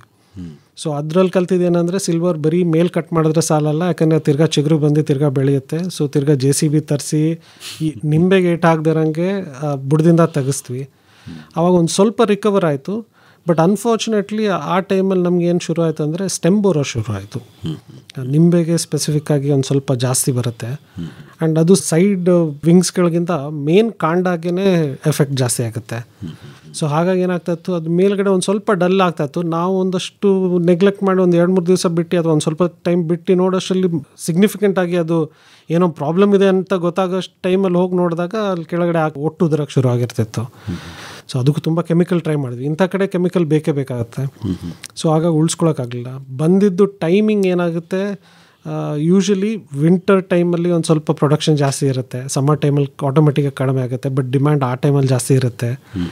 ಸೊ ನಮಗೆ ಬೇಕಾದಂಥ ಅಥವಾ ಪೂರಕವಾದಂಥ ರೇಟು ಸಿಗ್ತಿರಲಿಲ್ಲ. ಸೊ ಹಾಗಾಗಿ ಆವಾಗ ನಾವು ಬಟರ್ ಫ್ರೂಟು ಮತ್ತು ಕೆಲವು ಒಂದು ಸ್ವಲ್ಪ ಎಕ್ಸಾಟಿಕ್ ಫ್ರೂಟ್ಸ್ಗಳನ್ನ ಟ್ರೈ ಮಾಡೋಕ್ಕೆ ಶುರು ಮಾಡಿ. ಯಾವ್ಯಾವ್ದು ಹಾಕಿದ್ದೀರಿ ಎಕ್ಸಾಟಿಕ್ ಫ್ರೂಟ್ಸ್ ಅಂದರೆ? ಟ್ರಯಲ್ ತುಂಬ ಮಾಡಿದ್ವಿ. ಫಾರ್ ಎಕ್ಸಾಂಪಲ್ ಮ್ಯಾಂಗೋಸ್ಟೇನ್ ಟ್ರೈ ಮಾಡಿದ್ವಿ, ನಮ್ಮ ಇದಕ್ಕೆ ಬರಲಿಲ್ಲ. ಲೀಚಿನೂ ಬರ್ತಾ ಇದೆ, ಬಟ್ ತಕ್ಕ ಮಟ್ಟಾಗಿಲ್ಲ. ಇವಾಗ ದಕ್ಷಿಣ ಕನ್ನಡದಲ್ಲಿ ಹೇಗೆ ಬೆಳೆಯುತ್ತಾರೆ ಆ ಥರ ಬರಲ್ಲ. ಸೊ ಅದು ಸ್ಟ್ರಗ್ಲಿಂಗಲ್ಲಿದೆ. ಬಟರ್ ಫ್ರೂಟ್ ತುಂಬ ಚೆನ್ನಾಗಿ ಕ್ಲಿಕ್ ಆಯಿತು. ಅಂದರೆ ಅದು ತುಂಬ ಮುಂಚೆನೇ ನಾವು ಹಾಕಿದ್ವಿ, ಇವಾಗ ಟ್ರೆಂಡ್ ಜಾಸ್ತಿ ಆಗಿದೆ, ಬಟ್ ನಾವು ತುಂಬ ಮುಂಚೆನೇ ಟ್ರೈ ಮಾಡಿದ್ವಿ. ಡೇಟ್ಸ್ ಹಣ್ಣ ಹೇಳಿದಾಗೆ ಈ ಹೊಸ ಎಕ್ಸ್ಪೆರಿಮೆಂಟು. ಇನ್ನು ಕೆಲವು ಇವಾಗ ನಂಜಬಹದ್ದೂರ್ ಚೌಲ್ಟ್ರಿಲಿ ತುಂಬ ಇದಾಗ್ತಾ ಇರುತ್ತೆ. ಸೊ ಅಲ್ಲಿಗೆ ಹೋದಾಗೆಲ್ಲ ಹೊಸದು ಏನು ಹೊಸ ಗಿಡಗಳು ಕಾಣಿಸುತ್ತೆ ತೊಗೊಂಬಂದು ಹಾಕೋದು. ಸೊ ಹಾಗಾಗಿ ಮಲ್ಟಿಪಲ್ ಟ್ರೈ ಮಾಡ್ತಾ ಇರ್ತೀವಿ. ಈ ಸೀತಾಫಲ ಜಾತಿಯ ಗಿಡಗಳು ಬರಕ್ಕೆ ಬಹಳ ಹೊಂದ್ಕೋತವೆ ಅಂತಾರೆ, ಅದಕ್ಕೆ ಸಂಬಂಧಪಟ್ಟಂತ ಏನು ಹಣ್ಣುಗಳು ಹಾಕ್ಲಿಲ್ವಾ ಸರ್? ಇಲ್ಲ ಸರ್, ಸೀತಾಫಲ ಒಂದು 4-5 ಗಿಡ ಇದೆ ಅಷ್ಟೇ. ತುಂಬ ಲಾರ್ಜ್ ಸ್ಕೇಲ್ ಮಾಡಲಿಲ್ಲ. ಅದು ಮ್ಯಾನ್ಯುವಲ್ ಪಾಲಿನೇಷನ್ ಮಾಡಬೇಕಾಗುತ್ತೆ, ಅದಕ್ಕೆ ಲೇಬರ್ ಇಂಟೆನ್ಸಿವ್ ಆಗುತ್ತೆ ಅಂತ ಹೇಳಿ. ಅದ್ರದ್ದು ಅಣ್ಣ ತಮ್ಮಂದ್ರು ಇದಾವಲ್ಲ, ರಾಮಫಲ, ಈಗ ಲಕ್ಷ್ಮಣ್ ಫಲ ಇದೆ ನಮ್ಮ ತೋಟದಲ್ಲಿ. ಈಗ ಆಲ್ಮೋಸ್ಟ್ ಒಂದು 500 ಗಿಡ ಹಾಕಿದ್ದೀವಿ ಲಕ್ಷ್ಮಣ್ ಫಲ. ಅದು ತುಂಬ ಕ್ಯಾನ್ಸರ್ ರೋಗಕ್ಕೆ ಹೆಲ್ಪ್ ಆಗುತ್ತೆ ಅಂತ ಹೇಳಿ ಅದನ್ನ ಈಗ ಪೌಡ್ರು ಕೂಡ ಮಾಡಿಸ್ತಾ ಇದ್ದೀವಿ.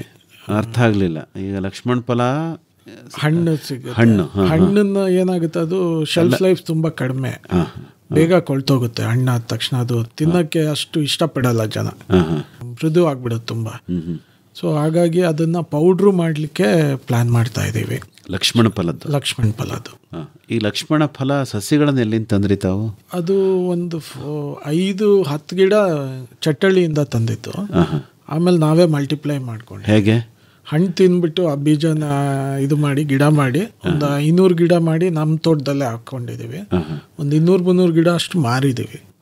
ಅಂದರೆ ಬೀಜದಿಂದ ಬಂದ ಸಸಿ ಮಾಡಿ. ಅದು ಕಸಿ ಅಲ್ಲ? ಹೌದಾ, ಮಾಡ್ಬೋದಾ? ಬೀಜದಿಂದಲೇ ಮಾಡ್ಬೋದು. ನಾವೇ ಮಾಡಿದ್ದೀವಿ, ಅದೇ ಗಿಡಗಳು ನೆಟ್ಟಿದ್ದೀವಿ. ಈಗ ಅದು ಫಸಲು ಶುರು ಆಗ್ತಾ ಇದೆ. 500 ಗಿಡ ಹಾಕ್ಬಿಟ್ಟಿದ್ದೀರಿ ಒಟ್ಟಿಗೆ? ಅದು ಸೀಬೆ ಇತ್ತು ನಮ್ಮ ಒಂದು ಪ್ಲಾಟಲ್ಲಿ, ಅದೂ ಹಾಳಾಗ್ತಿದ್ದರಿಂದ ಅಲ್ಲಿಗೆ ಏನಾದ್ರು ರಿಪ್ಲೇಸ್ಮೆಂಟ್ ಹಾಕೋದಕ್ಕೆ ಇಲ್ಲೇ ಗಿಡ ನಮ್ಮಲ್ಲೇ ಇತ್ತಲ್ಲ, ಅದನ್ನೇ ಟ್ರೈ ಮಾಡೋಣ ಅಂತ ಹೇಳಿ ಹಾಕಿದ್ದೀವಿ. And it is more helpful to cancer patients. So ಹಾಗಾಗಿ ಅದಕ್ಕೊಂದು ಫ್ಯೂಚರ್ ಡಿಮ್ಯಾಂಡ್ ಬರುತ್ತೆ ಅಂತ ಹೇಳಿ ಹಾಕಿದ್ದೀವಿ. ಅಂದರೆ ಈಗ ಲಕ್ಷ್ಮಣ ಫಲಕ್ಕೆ ಮಾರುಕಟ್ಟೆ ಇಲ್ವಾ? ತುಂಬ ಕಡಿಮೆ ಇದೆ ಸರ್. ಅದನ್ನು ಯಾರು ಇಷ್ಟಪಟ್ಟು ತಗೊಳ್ಳಲ್ಲ. ಈಗೇನೋ ನಿಮಗೆ ರೋಗ ಇದೆ, ಅದು ತಿಂದರೆ ಒಳ್ಳೇದಾಗುತ್ತೆ ಅಂದರೆ ತಗೋತಾರೆ. ಅದು ಬಿಟ್ಟರೆ ಅದನ್ನು ಯಾರು ನಿಮಗೆ ಇಷ್ಟಪಟ್ಟು ತಿನ್ನಬೇಕು ಅಂತ, ಅದು ಸ್ವಲ್ಪ ಹುಳಿ ಬರುತ್ತೆ, ಅದಕ್ಕೆ ಸವರ್ ಸೋಪ್ ಅಂತಾರೆ. ಓಕೆ. ಅಂದರೆ ಬಹಳಷ್ಟು ಪ್ರಯತ್ನಗಳು ಮಾಡಿದಿರಿ ಅಲ್ವಾ ವ್ಯವಸಾಯದಲ್ಲಿ? ಅಂದರೆ ಈಗ ಆದಾಯದಲ್ಲಿದ್ದೀರೋ ಅಥವಾ ಇನ್ನೂ ನಷ್ಟದಲ್ಲೇ ಇದ್ದೀರೋ ಸರ್? ಇನ್ನೂ ನಷ್ಟದಲ್ಲೇ ಇದ್ದೀವಿ, ಆದಾಯ ನೋಡಿಲ್ಲ, but sure will definitely achieve. ಏನಾಗುತ್ತೆ ಅಂದರೆ ಇವಾಗ ಯೂಟ್ಯೂಬು ಮತ್ತು ಇಲ್ಲೆಲ್ಲ ತುಂಬ ಕಂಟೆಂಟ್ ಕ್ರಿಯೇಟರ್ಗಳು ಎಕ್ಸಾಜುರೇಟ್ ಮಾಡಿ ತೋರಿಸ್ತಾರೆ. ಇಲ್ಲ ಅಂತಲ್ಲ, ಕೋಟಿ ಸಂಪಾದಿಸಿರೋರು ಇದ್ದಾರೆ, ಲಾಸ್ ಮಾಡ್ಕೊಂಡಿರೋರು ಇದ್ದಾರೆ, ಬಟ್ ಹೈಲೈಟ್ ಆಗೋದು ಯಾರೋ ಇಬ್ಬರು ಎಷ್ಟೋ ಮಾಡಿದ್ರು ಅಂತ ಹೇಳಿ. ಆ್ಯಂಡ್ ಅದು ಕನ್ಸಿಸ್ಟೆಂಟ್ ಆಗಿರಲ್ಲ, ಯಾವುದೋ ಒಂದು ಫಸ್ಲಲ್ಲಿ ಬಂದಿರ್ಬೋದು, ಅದನ್ನೇ ಹೈಲೈಟ್ ಮಾಡಿ ತೋರಿಸ್ತಾರೆ. ಸೊ ಹಾಗಾಗಿ ನಮ್ಮದು it is more of experimental. So cashew wine ಮಾಡಿದ್ವಿ, ಕ್ಯಾಶು ಪ್ರಾಸೆಸ್ ಮಾಡಿದ್ವಿ, ಮಾರಿ ನಾವೇ ಮೈಸೂರು ಗೋಡಂಬಿ ಅಂತ ಪ್ರಾಡಕ್ಟ್ ಮಾಡಿ ಹಾಪ್ಕಾಮ್ಸು ಕೊಟ್ವಿ, ಲೋಕಲ್ ಮಾರ್ಕೆಟಲ್ಲೂ ಮಾರಿದ್ವಿ. ಅದರಲ್ಲಿ ತಿರ್ಗಾ ಫ್ಲೇವರ್ಸು ಮಾಡಿದ್ವಿ, ರೋಸ್ಟೆಡ್ಡು, ಸಾಲ್ಟೆಡ್. ಹಾಗೆ ಅದರ ಎಕ್ಸ್ಟೆನ್ಷನ್ ಆಗಿ ಇವಾಗ ಸಾರ್ ಸೂಪು. ನಿಮ್ಗೆ ತಿಳಿದಿರೋ ಹಾಗೆ ಸಾರ್ ಸೂಪು ಸೀತಾಫಲ ಫ್ಯಾಮಿಲಿನೇ. ಹಣ್ಣು ಆದಮೇಲೆ ಜಾಸ್ತಿ ದಿವಸ ಇಡೋಕ್ಕಾಗಲ್ಲ. ಸೊ ಸೀತಾಫಲದಷ್ಟು ಸ್ವೀಟ್ ಏನಿಲ್ಲ, ಇದು ಹುಳಿ. ಸೊ ಯಾರು ಅಷ್ಟೊಂದು ಟೇಬಲ್ ಫ್ರೂಟ್ ಆಗಿ ಇಟ್ಟು ಮನೆಗೆ ತೊಗೊಂಬಂದು ತಿನ್ನಲ್ಲ, ಅನ್ಲೆಸ್ ಯಾರಿಗಾರ ಅದ್ರ ಬೆನಿಫಿಟ್ ಗೊತ್ತಿದೆ ಅನ್ನೋರು ಮಾತ್ರ ತೊಗೊಳ್ತಾರೆ. ನಮ್ಮದು ಇವಾಗ ಗಿಡಗಳು ಹಾಕಿದ್ದೀವಿ, ಪ್ರೊಡಕ್ಷನ್ ಜಾಸ್ತಿ ಆಗ್ತಾ ಇದೆ, ಬಟ್ ಅದಕ್ಕೆ ತಕ್ಕ ಹಾಗೆ ಮಾರ್ಕೆಟ್ ಇಲ್ಲ, ಓಪನ್ ಮಾರ್ಕೆಟಲ್ಲೇ ಮಾರಬೇಕು. ಸೊ ಹಾಗಾಗಿ ಅದಕ್ಕೂ ವ್ಯಾಲ್ಯೂ ಅಡಿಷನ್ ಮಾಡಬೇಕು. ಆ್ಯಂಡ್ ಶೆಲ್ಫ್ ಲೈಫ್ ಇಲ್ಲ, ತುಂಬ ದಿವಸ ಇಡೋಕ್ಕಾಗಲ್ಲ. ಸೊ ಹಾಗಾಗಿ ಅದನ್ನು ಪೌಡರ್ ರೀತಿಲಿ ಕನ್ವರ್ಟ್ ಮಾಡಿ ಮಾರಾಟ ಮಾಡಬೇಕು ಅಂತ ಪ್ಲ್ಯಾನ್ ಮಾಡಿದ್ದೀವಲ್ಲ. ಎಕ್ಸ್ಪೆರಿಮೆಂಟು ಮಾಡಿದ್ವಿ ಆ್ಯಕ್ಚುಲಿ. ಇನ್ಫ್ಯಾಕ್ಟ್ ಇಲ್ವಾಲ ಯೂನಿವರ್ಸಿಟಿಲಿ ಆಲ್ರೆಡಿ ಲಾಸ್ಟ್ ಇಯರ್ ಟ್ರೈ ಮಾಡಿದ್ವಿ. ಡಾಕ್ಟರ್ ರಶ್ಮಿ ಅಂತಿದ್ದಾರೆ, ಅವರು ಮತ್ತು ಡೀನ್ ಎಲ್ಲರ ಸಹಾಯದಿಂದ ಮಾಡಿದ್ವಿ. ಆ್ಯಂಡ್ ಸಣ್ಣ ಪ್ರಮಾಣದಲ್ಲಿ ಮಾಡಿದ್ವಿ, ತುಂಬ ಚೆನ್ನಾಗಿ ಅನಿಸ್ತು. ಸೊ ದೊಡ್ಡ ಪ್ರಮಾಣದಲ್ಲಿ ಮಾಡ್ಬೋದು ಅನ್ನೋ ಧೈರ್ಯ ಬಂದಿದ್ದರಿಂದ ಈ ವರ್ಷ ಒಂದು ಸ್ವಲ್ಪ ಎಕ್ಸ್ಪ್ಯಾಂಡ್ ಮಾಡೋದಕ್ಕೆ ಪ್ಲ್ಯಾನ್ ಮಾಡ್ತಾ ಇದ್ದೀವಿ. ಒಂದು ಮಾತು ಹೇಳಿದ್ರೆ ನೀವು, ನಮ್ಮ ಜಮೀನನ್ನು ಏನು ಮಾಡಬಾರ್ದು ಅಂತ ತಿಳ್ಕೊಳ್ಳೋದಕ್ಕೆ ನೋಡಬೇಕು ಅಂತ ಅಲ್ವಾ? ಏನು ನಿಮ್ಮ ಅನುಭವಗಳನ್ನು ಎಲ್ಲದನ್ನು ಏನಾದರೂ ಪುಸ್ತಕದ ರೂಪದಲ್ಲಿ ಏನಾದರೂ ಹೊರತರೋ ಪ್ರಯತ್ನ ಮಾಡ್ತಾ ಇದ್ದೀರಾ? ಮಾಡ್ತಾ ಇದ್ದೀವಿ ಸರ್. ಈ ತಿಂಗಳು 13ನೇ ತಾರೀಕು ನಾಳಿದ್ದು ಅದು ಕಲಾಮಂದಿರಲ್ಲಿ ಬುಕ್ ಲಾಂಚ್ ಮಾಡ್ತಾ ಇದ್ದೀವಿ. ಓಹೋ, ಏನು ಟೈಟ್ಲು ಸರ್ ಪುಸ್ತಕದ್ದು? ಮಾಣಿಕ್ಯ ಹಣ್ಣಿನ ತೋಟ ಅಂತ. ಓಕೆ, ಏನು ಬರೆದಿದ್ದೀರಿ ಅದರಲ್ಲಿ? ನಮ್ಮ ಎಕ್ಸ್ಪೀರಿಯನ್ಸ್ ಸರ್, ಹೇಗೆ ತೋಟ ಡ್ರೈ ಲ್ಯಾಂಡ್ ತಗೊಂಡು ಬ್ಯಾರನ್ ಲ್ಯಾಂಡ್ ತಗೊಂಡು ಹೇಗೆ ಅದನ್ನು ಈಗ ಆಲ್ಮೋಸ್ಟ್ 4-5 ಗಿಡ ಬೇವಿನ ಮರ ಬಿಟ್ಟರೆ ಏನೂ ಇರಲಿಲ್ಲ. ಇವತ್ತೊಂದು 10,000 ಮರ ಗಿಡಗಳಿದೆ ನಮ್ಮ ತೋಟದಲ್ಲಿ. ಅದೇ ನಮಗೊಂದು ಖುಷಿ. ಏನು ಕಂಪ್ಲೀಟ್ ಬ್ಯಾರನ್ ಇದ್ದದ್ದನ್ನು ಒಂದು ತೋಟ ಮಾಡಿದ್ದೀವಿ. ಅದ್ರ ಬಗ್ಗೆ ನಮ್ಮ ಎಕ್ಸ್ಪೀರಿಯನ್ಸ್ನ ಬರೆದಿದ್ದೀವಿ ಒಂದು ಬುಕ್ಕು. ಓಕೆ, ಅಂದರೆ ಯಾವತ್ತು ಅದು ರಿಲೀಸ್ ಆಗೋದು ಅಂದರೆ? ಸೆಪ್ಟೆಂಬರ್ 13 ಸರ್, ಕಲಾಮಂದಿರಲ್ಲಿ ಬೆಳಿಗ್ಗೆ 10:30ಗೆ. 10:30ಯಿಂದ ಎಷ್ಟೊತ್ತಂಗೆ ನಡೆಯುತ್ತೆ ಪ್ರೋಗ್ರಾಮ್? 1 ಗಂಟೆ. ಓಕೆ, ಅಲ್ಲಿಗೆ ಬಂದರೆ ನಿಮ್ಮ ಅನುಭವನೂ ಆಲಿಸ್ಬೋದು, ಪುಸ್ತಕನೂ ಖರೀದಿ ಮಾಡಿ ಓದ್ಕೋಬೋದು. ಹೌದು ಸರ್. ಅಲ್ವಾ? ಹೌದು. ಹೇಳಿ ಸರ್, ಇನ್ನೇನಾದರೂ ಆ ಕಾರ್ಯಕ್ರಮದ ಬಗ್ಗೆ ನಿಮಗೆ ಹೇಳೋಕ್ಕಿದೆಯಾ? ಕಾರ್ಯಕ್ರಮದ ಆದಷ್ಟು ರೈತರುಗಳು ಬರಲಿ. 13ನೇ ತಾರೀಕು ನಿಮಗೆ ಪುಸ್ತಕ ಖರೀದಿ ಮಾಡಿ ಓದಿ. ಪುಸ್ತಕ ಖರೀದಿ ಮಾಡಿ ಓದಿ, ಜೊತೆಗೆ ನಮ್ಮ ಜೊತೆ ಮೀಟ್ ಮಾಡೋಂಥ ಆಪರ್ಚುನಿಟಿ ಸಿಗುತ್ತೆ. ನಮ್ಮಿಂದ ನಮಗೆ ತಿಳಿದ ಮಟ್ಟಷ್ಟಿಗೆ ತಮಗೇನು ಹೆಲ್ಪ್ ಆಗ್ಬೋದು ಅದನ್ನು ಖಂಡಿತವಾಗ್ಲೂ ನಾವು ಮಾಡ್ತೀವಿ. ಈಗ ನಿಮ್ಮ ಜಮೀನಿಗೆ ಬರೋ ಮಾರ್ಗ ಹೇಗೆ ಸರ್? ಹೇಗೆ ಬರಬೇಕು ಸರ್? ಹಂಪಾಪುರ, KR ನಗರ ಹಂಪಾಪುರ. ಅಲ್ಲಿ ಹಂಪಾಪುರ ಆದಮೇಲೆ ಮಂಚನಹಳ್ಳಿ ಗೇಟ್ ಅಂತ ಬರುತ್ತೆ. ಅಲ್ಲಿ ಲೆಫ್ಟ್ ತೊಗೊಂಡ್ರೆ ಮಿರ್ಲೆಗೆ ಹೋಗುತ್ತೆ ಆ ರೋಡು. ಅಲ್ಲಿ ಗಂಧನಹಳ್ಳಿ ಅಂತ ಬರುತ್ತೆ. ಗಂಧನಹಳ್ಳಿ ಕೆರೆ ಆದಮೇಲೆ ರೈಟ್ ತಗೋಬೇಕು. ಅಲ್ಲಿ ನಿಮ್ಮ ಜಮೀನಿಗೆ ಬರ್ಬೋದು. ಜಮೀನಿನ ಹೆಸರು ಮಾಣಿಕ್ಯ ಫಾರ್ಮ್. ಓಕೆ, ಅದೇ ಹೆಸರಿನಲ್ಲಿ ಒಂದು ಪುಸ್ತಕ ಬೇರೆ ಬರೆದಿದ್ದೀರಿ. ಅದು ನಾಡಿದ್ದು ಶನಿವಾರ ಕಲಾಮಂದಿರದಲ್ಲಿ ಬಿಡುಗಡೆ ಆಗುತ್ತೆ. ಹೌದು ಅಲ್ವಾ? ಹೌದು. ಇನ್ನೇನಾದರೂ ಅಂತಿಮವಾಗಿ ಹೇಳಕ್ಕಿದೆಯಾ ತಮಗೆ? ಇಬ್ಬರು ಏನಾದ್ರು ಒಂದು ಈ ನನ್ನ ತಮ್ಮ ಹೇಳ್ದಾಗೆ ಫೇಸ್ಬುಕ್ ಅಥವಾ ವಾಟ್ಸಪ್ಪಲ್ಲಿ ಒಂದು ಏನು ಎಕ್ಸಾಜರೇಟ್ ಮಾಡಿ ಹೇಳ್ತಾರೆ ಅಂತಾರಲ್ಲ, ಅದರಿಂದ ಒಂದು ಅಡ್ವಾಂಟೇಜು ಇದೆ. ಎಷ್ಟೋ ಜನ ಸಿಟಿಯವರು ಫಾರ್ಮಿಂಗ್ ಎಂಟ್ರ್ ಆಗ್ತಾ ಇದ್ದಾರೆ, ಅದೊಂದು ಖುಷಿ ಆಗುತ್ತೆ. ಬಿಟ್ಟರೆ ದುಡ್ಡು ಮಾಡೋದು ಅದು ಸೆಕೆಂಡ್ರಿ. ಜಮೀನು ಅಪ್ರಿಷಿಯೇಷನ್ ಅಂತೂ ಇದ್ದೇ ಇರುತ್ತೆ ಸರ್. ನೀವು ಫ್ರೂಟ್ಸಲ್ಲಿ ಅಥವಾ ಅದರ ಬರೋ ಪ್ರಾಡಕ್ಟಲ್ಲಿ ದುಡ್ಡು ಮಾಡದೇ ಇದ್ರು ನಿಮ್ಗೇನು ವ್ಯಾಲ್ಯೂ ಅಡಿಷನ್, ಜಮೀನಿಗೆ ವ್ಯಾಲ್ಯೂ ಅಡಿಷನ್ ಇದ್ದೇ ಇರುತ್ತೆ. ಸೊ ಆದಷ್ಟು ಜನ ಫಾರ್ಮಿಂಗಿಗೆ ಬರಬೇಕು. It is our backbone. ಇವೆಲ್ಲ IT ಬರೋಕ್ಕೆ ಮುಂಚೆ ನಮ್ಮ ತಾತ ಅಜ್ಜಂದಿರು ಬದುಕಿದ್ರಲ್ವ.